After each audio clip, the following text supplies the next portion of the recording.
afternoon, everyone. Good afternoon, viewers. Now, welcome to another exciting edition of our number one sports show on Top My School News TV Football Cruise, where we're going to discuss everything when concerned football. Today, as always, I'm not there alone. I get some guys here with me inside the studio today. To my left hand side. My name is Praise. Welcome to Football Cruise. Well, I get another guy to my right hand side. Okay, introduce yourself, sir. Good afternoon, everyone. My name is DC.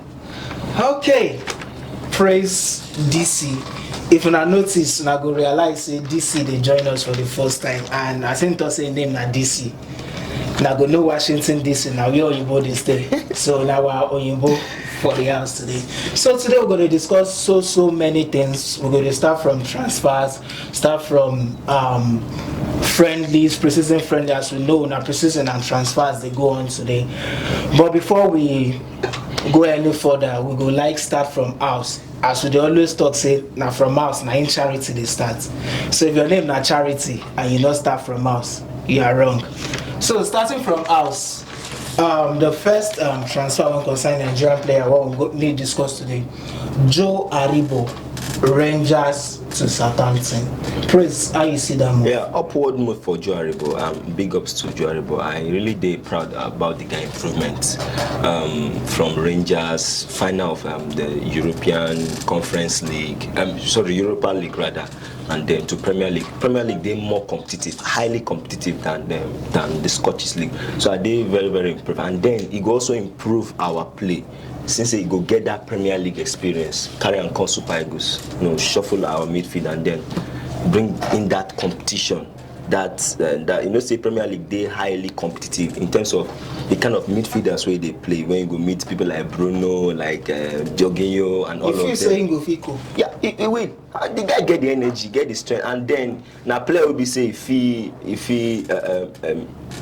play anywhere across the midfield, the right, left, even sometimes as a number 8. So if you say okay, Joe Aribo, we feel saying go Fico. Another transfer where involved Nigerian players now Chidera Ejuke.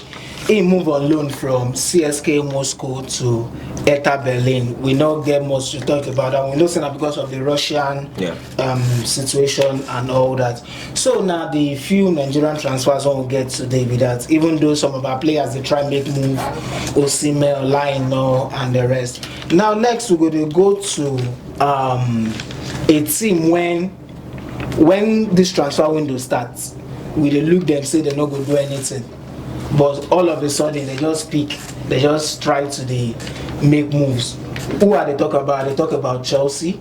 They don't complete signing of Raheem Sterling and Kalidou Koulibaly.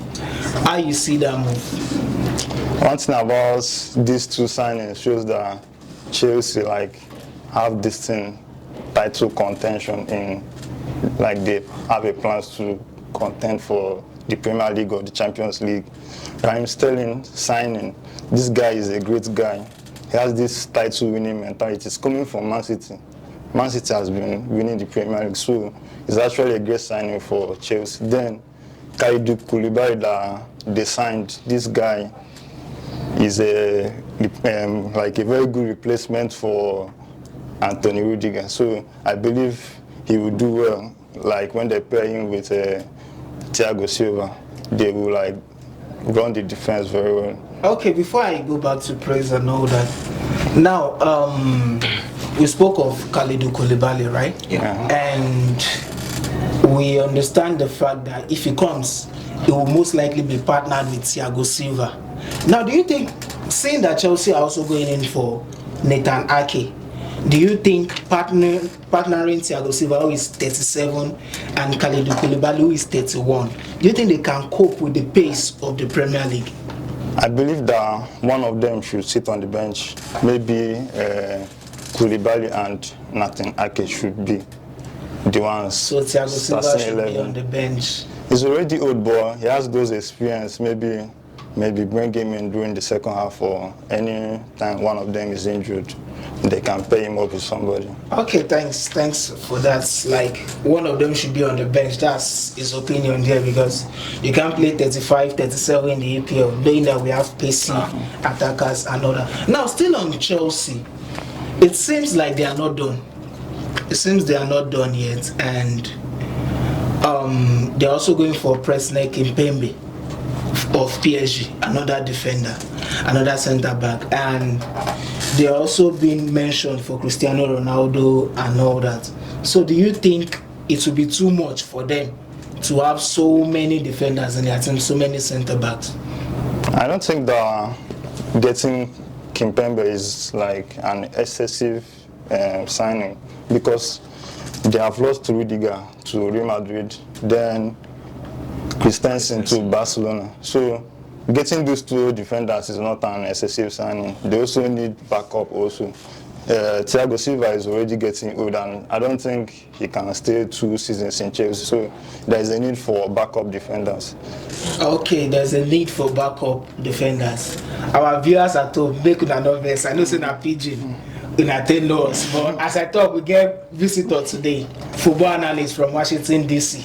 So they thought say when you are in Rome, you behave like a Roman. This one, Roman come meet us for us, so we need to behave like Romans.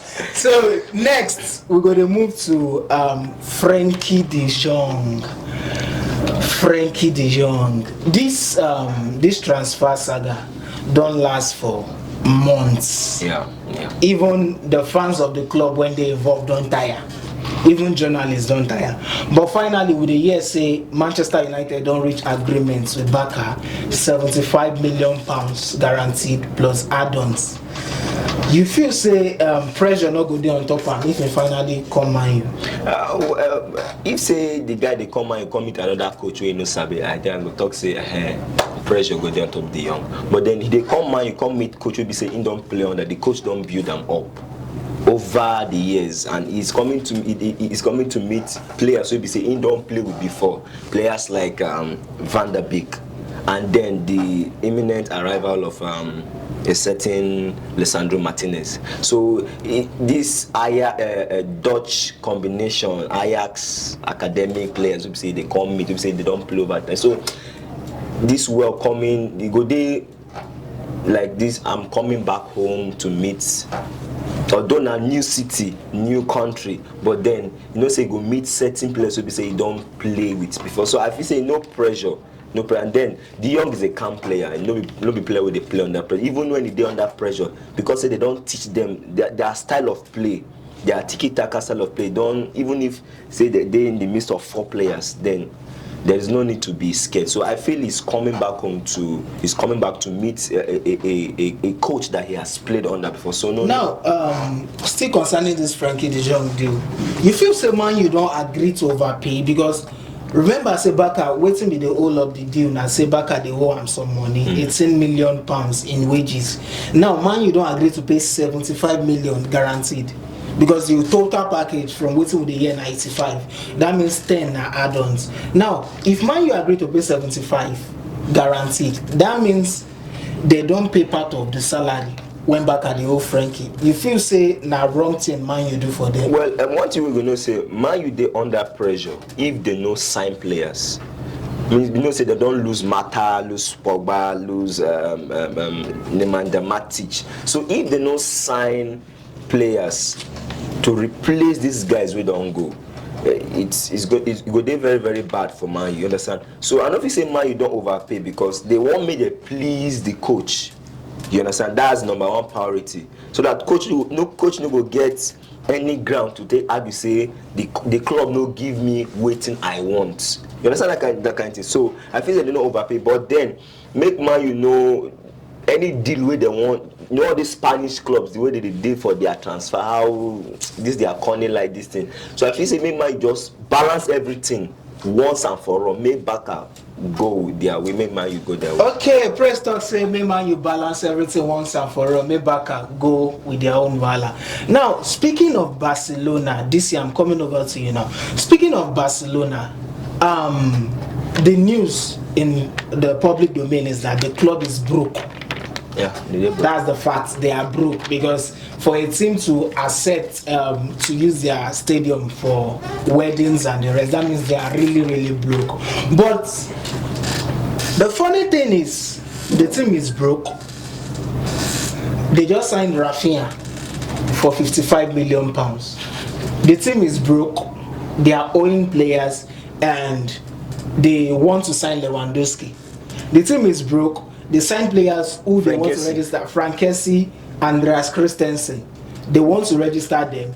They would have to pay them salaries, but they are owing their ex-players or their current players salaries. Now this is coming to you. Do you think Barcelona has done anything fishy to get this money they are trying to spend?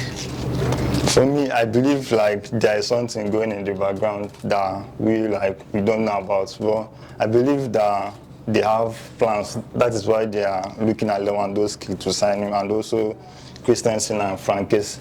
But as for Christensen and Frankes, they haven't given them any contract. They just agreed that yes, we have you people as our player, but like official contracts. And I think they are also trying to offload some players, like Frankie de Jong. They are trying to offload him to like raise capital to run the club.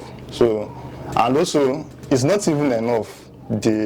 After selling de Jong, I don't think it's also enough. But I believe they are working on something in the background. Like they also landed these Spotify contracts. And Spotify Camp Nou. I believe those people will help in also financing. Well, I feel Barcelona actually getting money from somewhere we don't know. Yeah. And Arab money. Not Arab money now. Not Arab money now. They are not Man City. So basically, Barcelona are getting money from somewhere we don't know.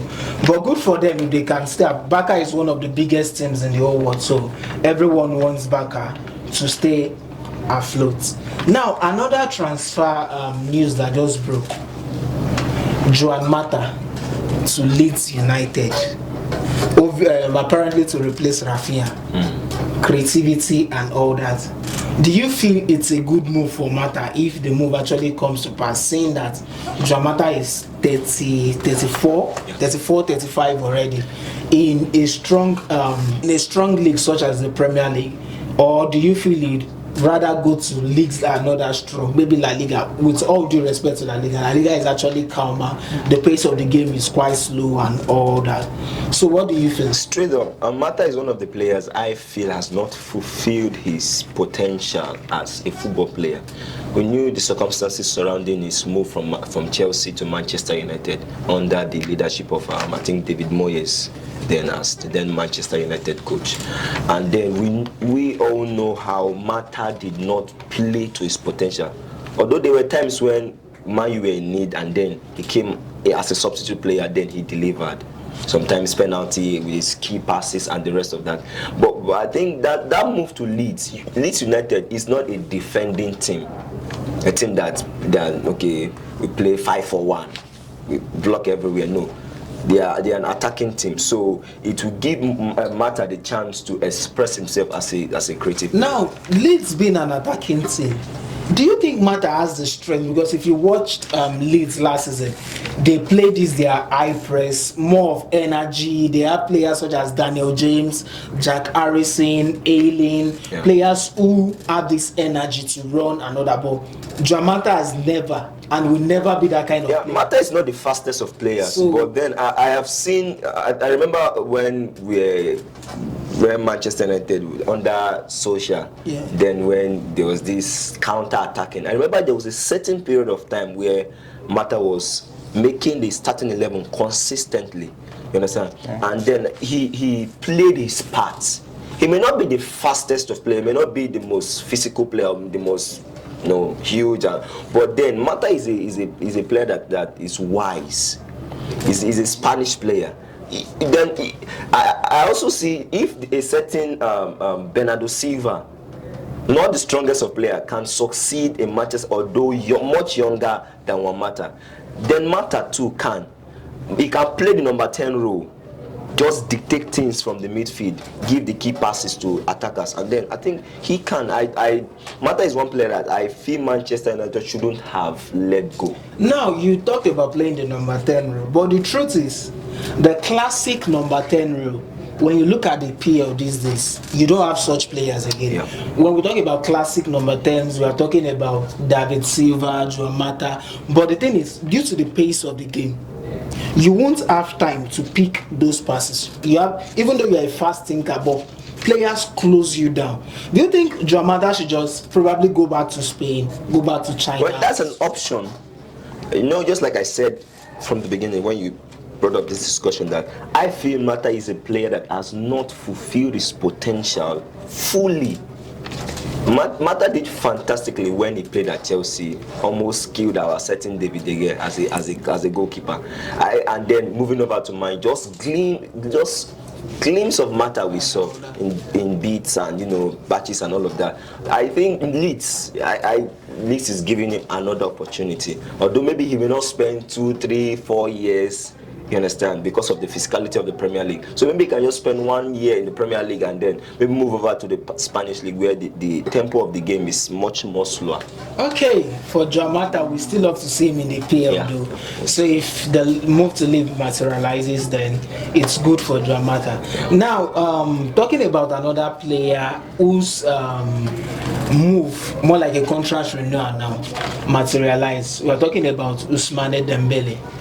Now his contract was supposed to expire this season. His contract already expired, but Barca were able to renew it for 2 years.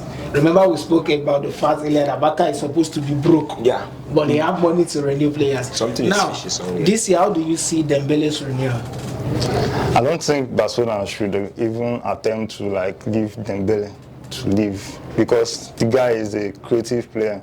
He has this pace, has a very great pace, and he can dribble, create assists for their strikers, Aubameyang and Wingers also. So I don't think allowing him to leave is a great idea. So I think that's why his contract, even though he's this kind of serious player, but when he's on the pitch, he can create chances for Barcelona. So I think the contract renewal is a good idea for Barcelona, even though they don't have the money. Well, they should have made it work. Well, the contract renewal for Dembele, actually, Dembele came in with so much promise from Dortmund, and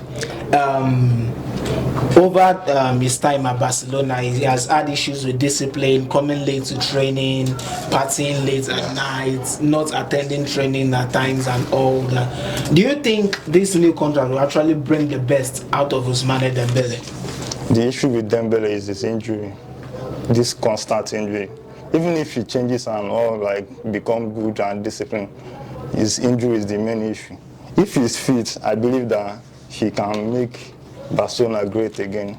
Wow. Yeah. Wow. What this is saying is, a fit Dembele can make Barcelona great. We hope to see that, even though rival fans will not want Barcelona to be great again, because when Barca gets into their elements, their tiki-taka style of football can kill anything, any team in the world. So, moving on, we are going to focus on Manchester United for a while. Over the course of this week, they defeated Liverpool 4-0 in the preseason friendly, and so Manchester United fans everywhere are we are back. The team is back and all that. Now the 4-0 win from Manchester United against Liverpool, do you think that signals that the team is actually back under Ten Hag? Thank you very much, Emmanuel, for that question. I am a Manchester United fan. I am not carried away. Straight up. No, that's the truth. This is just preseason, and we know what Liverpool, a full-blooded Liverpool 11, what they can do with the Mohamed Salah. We know they've lost Sadio Mane, which is, I know very well, will affect Liverpool. Let's call a spade a spade. But then, I am not carried away until the 10th game of the 2022-2023 season.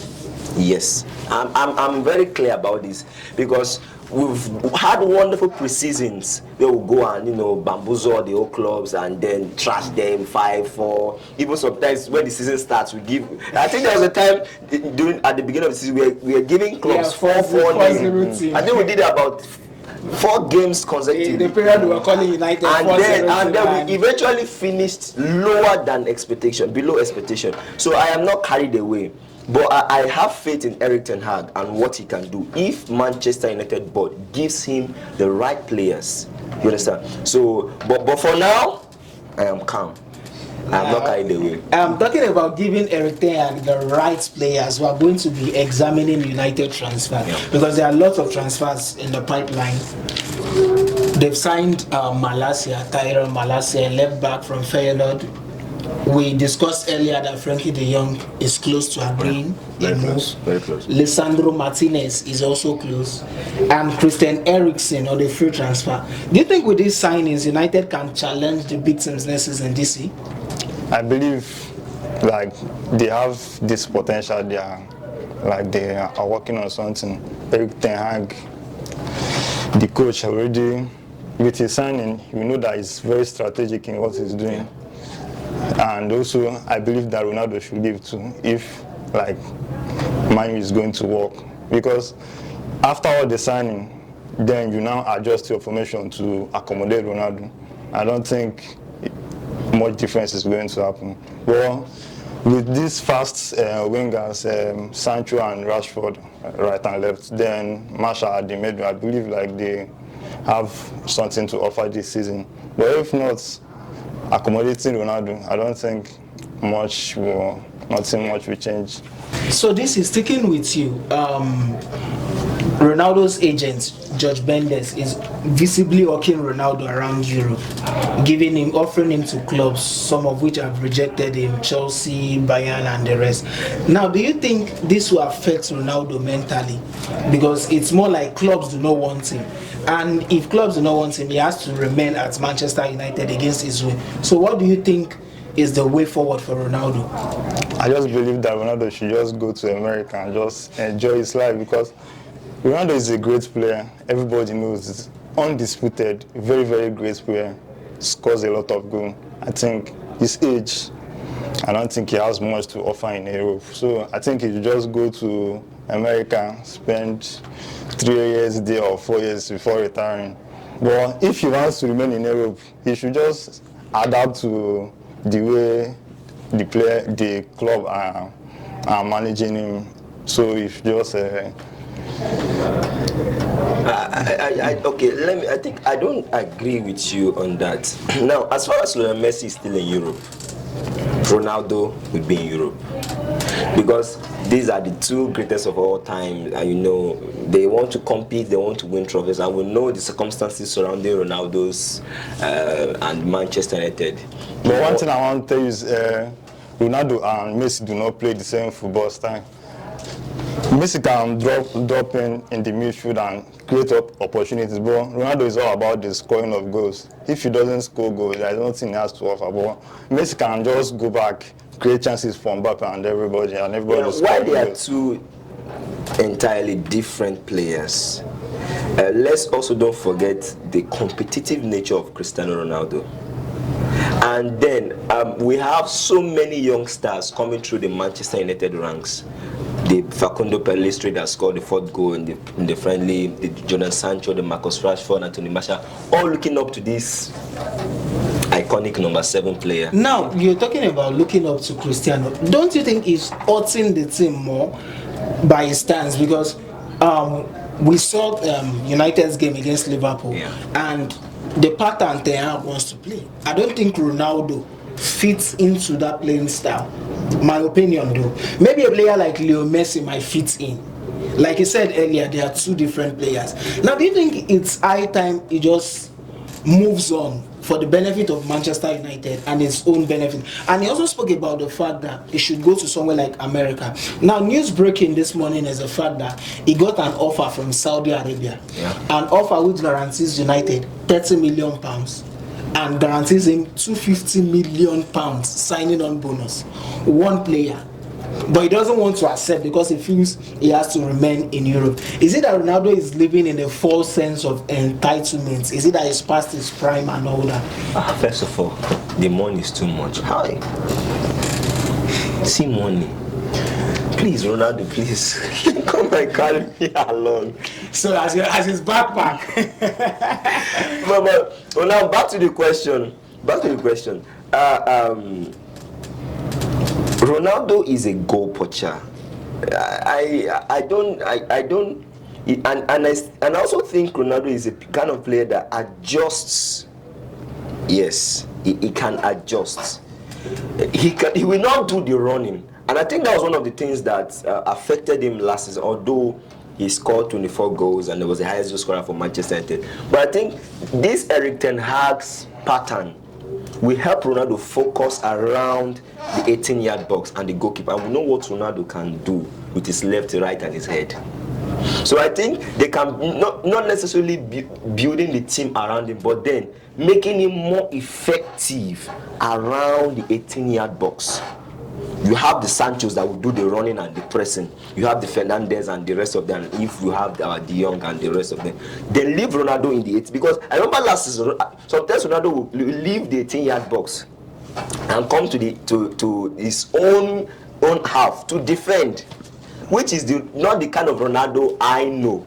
Also, you don't know that kind of Ronaldo. We know Ronaldo very well in the 18-yard box. So if the coach not necessarily building the team around him, because that would be only for a short term, but then bringing out a short-term plan that will help Ronaldo effective. Because now looking at that front line, Rashford didn't score up to 10 goals or 15 goals. Now, finally, before we leave Ronaldo, do you think keeping Ronaldo at United would affect the rebuild? Because we have young, hungry players coming up. Even though Ronaldo will tell you he's still hungry for more, but we know it's not Ronaldo of 20, 24, 23. It's not Ronaldo at his peak. Do you think letting him go will be the best decision for Man U? Well, Eric Ten Hag made his intentions clear when he was asked about the Ronaldo situation, and then not quoting him verbatim, but then he said his intention is to keep Ronaldo,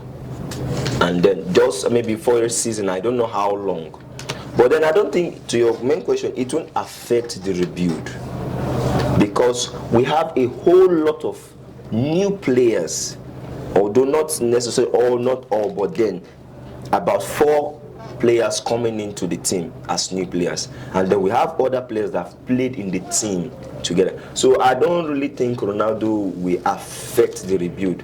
Instead, there's a way, just like Pep Guardiola came, and then you watch how he progressively built the Manchester City team. So I feel that's the same ideology Eric Ten Hag is bringing into Manchester United. He will not. Okay, DC, what would be your advice for Ronaldo now? If I was Ronaldo, I would just go. Like leave the team and I'll just leave the team, because they are playing in the Europa League this season. So, and Ronaldo, I know, I don't think he will be comfortable playing in the Europa League. He will even be ashamed Europa League badge on his. He doesn't necessarily have to play. He can only play the Premier League. Well, if he's a Manchester United player, he should play in the Europa League. But Ronaldo, I know, is not comfortable, and I think that is why he's even planning to leave. Yeah, because of the shame of playing in the Europa League. Okay, so finally on the show today, the African Women Cup of Nations is going on in Morocco, and some semi-finalists have emerged. Zambia yesterday defeated Senegal on penalties, 4 goals to 2 to get into the semi-final. While host Morocco defeated Botswana 2 goals to 1. What this means is both Zambia and Morocco have sealed a place in the FIFA World Cup coming up later this year. Now, other quarter-finalists, we have Nigeria, Cameroon, we have South Africa and Tunisia. Now, in as much as Nigerians want Nigeria to go through another, we'll only keep praying for them, and hopefully they scale through and all that. They face Cameroon later today. Probably in our subsequent bulletins, we are going to keep you updated on that. So that will be all for today's program. That will be all for today's edition of Football Cruise on My School News TV. It's been a pleasure having these 2 gentlemen in the house today discussing sports with me. Praise, thank you so much for coming. Thank you very much. My pleasure. And our man from Washington, D.C. Thank you for coming, sir. Thank you for having me. So, viewers at home, it's been a pleasure being with you today. Till we come your way again next time. Remember, keep talking sports, and if you know you're a Nigerian, ensure you get your PVC, because your PVC is your right. Till we come your way again next time. Take care.